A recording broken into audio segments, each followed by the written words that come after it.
பாட்டி பல குடும்பத்தையும் கவனிச்சு பார்த்துருக்கேங்க.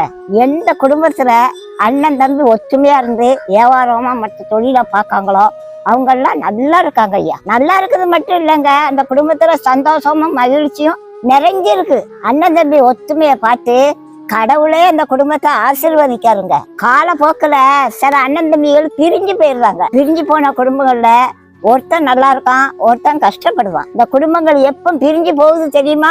அந்த வீட்டுக்கு மருமக்கமாறு வர ஆரம்பிச்ச உடனே பிரச்சனை வந்துடுது. ஒரு குடும்பம் சேர்ந்து இருக்கிறதும் ஆசீர்வாதமா இருக்கிறதும் பெண்கள் கையில தான் இருக்கு. சகிப்பு தன்மையோட அண்ணன் தம்பிகள் ஒற்றுமையா இருக்கணும். ஒருவேளை உங்க குடும்பம் பிரிஞ்சு போயிட்டா கவலைப்படாதீங்க. பாட்டி ஒரு வழி சொல்றேன் கேளுங்க. ஏசப்பா தான் நல்ல சகோதரர். அவரை பார்ட்னரா சேர்த்துக்கிட்டு தொழில பண்ணுங்க. அவரோட ஆலோசனையை கேட்டு கேட்டு வியாபாரத்தை பண்ணுங்க. அவர் நல்ல சகோதரனா உங்க கூடவே இருந்து ஆலோசனை கொடுப்பாரு. அவரை மாதிரி நல்ல சகோதரன் இந்த உலகத்திலேயே கிடையாது. மத்தவங்க கண்ணுக்கு முன்னால ஏசப்பா உங்களை தூக்கி நிறுத்துவாரு. பிரிஞ்சு போன அண்ணன் தம்பிகளை கோவப்படாதீங்க. அவங்கள மன்னிச்சு அவங்க மேல பிரியமா இருங்க. பிரிஞ்சு போன அண்ணன் தம்பிகளா உங்களை தேடி வருவாங்க.